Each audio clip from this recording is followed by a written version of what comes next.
é Gabriela Simantov da Silva Pinto. Eu sou bolsista de iniciação científica pela Unirio e o meu tema de pesquisa foi a Interpol e a bipolarização do mundo na Guerra Fria. O envolvimento de policiais com ideologias políticas pode ser apontado como existente a partir da formação da instituição policial moderna, que surge durante o século XIX. Oficiais demonstram com frequência sua inquietude em relação a atividades revolucionárias anarquistas e socialistas, e sentem, além de seu compromisso com o trabalho, a obrigação moral de os conter. A história da colaboração internacional de polícias surge neste contexto. Como muitos ativistas políticos perseguidos não se prendiam a um só país, membros de instituições de diferentes nacionalidades passaram a compartilhar informações e técnicas de inteligência com um propósito comum. É notável, portanto, que o começo da tendência internacionalista entre policiais possuiu caráter político. Embora não tenha se estabelecido primeiramente por meio de um órgão oficial, seu estabelecimento formal se concretiza com a formação da Comissão Internacional de Polícia Criminal, a ICPC, em 1923. Formada com o propósito de conter os casos cada vez mais frequentes de criminosos internacionais decorrentes da cada vez maior globalização e da instabilidade econômica em nações europeias após a Primeira Guerra Mundial, a ICPC não se volta em nível institucional para o combate de dissidentes políticos do Ocidente, mas seus oficiais e delegados possuem ideologias e códigos morais próprios. Existe, portanto, uma noção comum entre estes membros de defesa dos ideais ocidentais e proteção de seus regimes políticos contra a atuação de grupos revolucionários. Durante o período de ascensão de regimes autoritários na Europa, na década de 1930, a presença de delegados nazistas nas Assembleias Gerais da Comissão passa a ocorrer com frequência cada vez maior a partir do ano de 1935. Embora o compromisso político de outros policiais participantes já tenha sido apontado, o envolvimento de fascistas na instituição não parece ser um problema para seus outros membros ocidentais.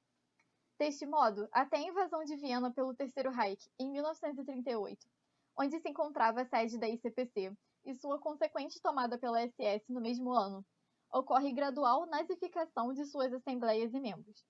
Muitos delegados ocidentais mantiveram suas relações com os nazistas anteriormente e durante o período da Segunda Guerra Mundial, e também possuíam convicções similarmente autoritárias. Após a derrota do Eixo e o fim da guerra em 1945, certos delegados que atuaram na formação da ICPC em 23 trabalham para retomá-la e a afastar de seu passado autoritário. De modo a se desprender de suas ligações fascistas, a Assembleia Geral de 1956 decide a mudança de nome da instituição de ICPC para Interpol. A nova Constituição elaborada foca no artigo 1º o compromisso da organização com crimes comuns, sem qualquer tipo de conotação política, racial ou religiosa. Além disso, o artigo 4º explicita a exclusão de forças policiais que se dedicam a assuntos políticos, incluindo espionagem ou contra-espionagem, a nível interno ou internacional. Entretanto, é notável que membros com ligações passadas ou contemporâneas ao fascismo não são excluídos da organização, muitos atingindo, inclusive, posições de destaque no aparato da Interpol durante esse período, principalmente entre o final da década de 1940 a meados dos anos 70. Esta pesquisa possui como objetivo central, à vista do explicitado anteriormente, analisar a que nível se situava o envolvimento político dos membros desta instituição durante os anos que caracterizam o pós-guerra, e como a luta anticomunista travada por eles se enquadra em meio à Interpol. O alcance destes objetivos foi possível por meio da análise dos documentos primários aqui explicitados, além da leitura de bibliografia especializada dedicada ao estudo dos mecanismos internos da Interpol e do comportamento de seus membros mediante a ela. Artigos selecionados da revista International Criminal Police Review, de circulação interna para membros da Interpol, é utilizada como fonte primária. Os principais artigos para pesquisa foram publicados durante as décadas de 1960 e 70 e ilustram a história da formação da instituição de acordo com o ponto de vista de seus delegados. Ao interpretar esses artigos historicamente, é possível observar notável desprendimento da organização para com seu passado autoritário, que é mencionado rapidamente como mera perda de controle. A constante participação de policiais fascistas em seu contexto não é adereçada.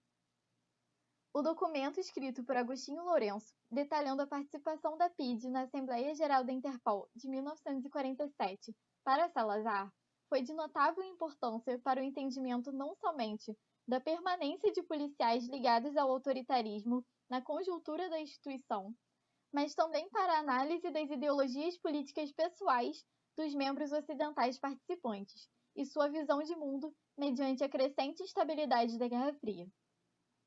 Neste documento, é salientado que a Assembleia possuía uma clara divisão entre membros ocidentais e os membros pertencentes ao bloco comunista, como a Bulgária, a Hungria, Tchecoslováquia e Iugoslávia.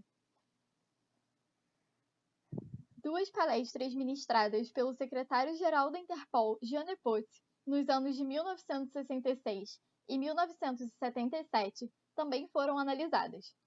Nelas, Nepot detalha o funcionamento da instituição e como seus membros lidam com a questão do crime internacional.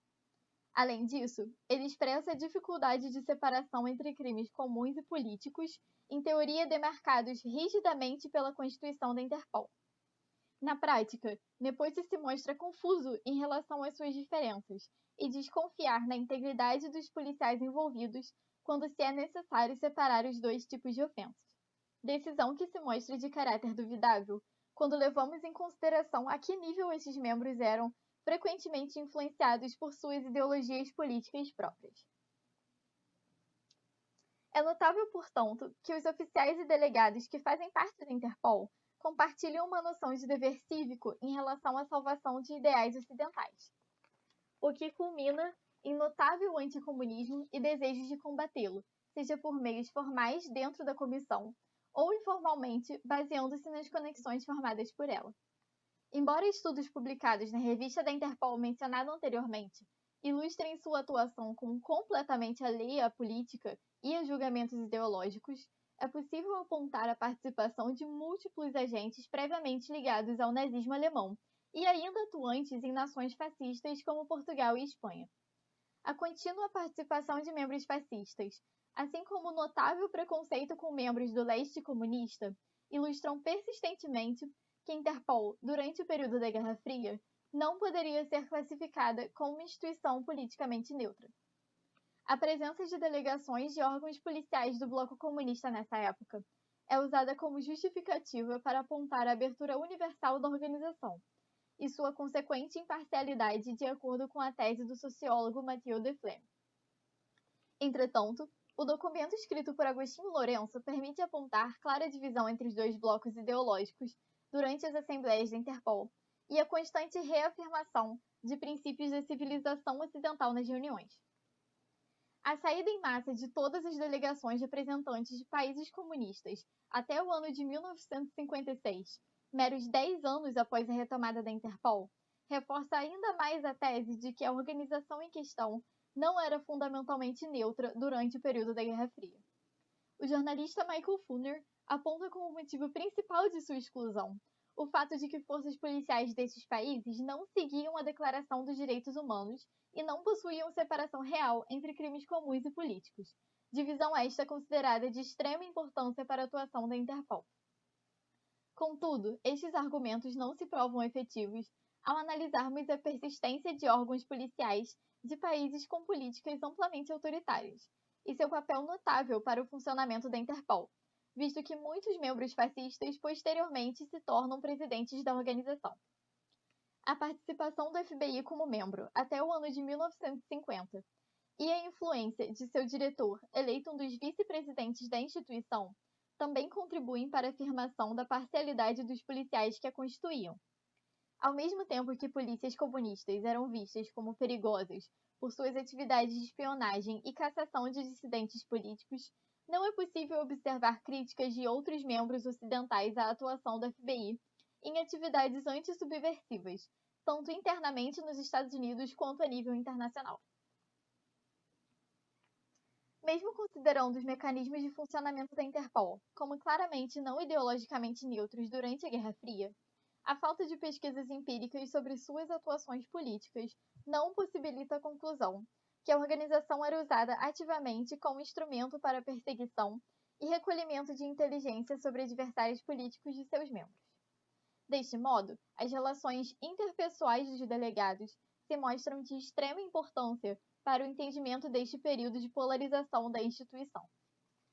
Estas relações possibilitavam o compartilhamento de informações e estimulavam a permanência de suas visões de mundo, que valorizavam ideais ocidentais acima de tudo e ressaltavam o dever de protegê-los dentro e fora do aparato da organização. Devido à continuação da pesquisa em questão nos próximos semestres, não se pode interpretá-la como concluída. Portanto, maiores esclarecimentos e conclusões serão alcançadas no futuro, conforme se torna possível a análise mais ampla de outras fontes e documentos. Aqui é a bibliografia utilizada. E é isso. Bom dia e obrigada pela atenção.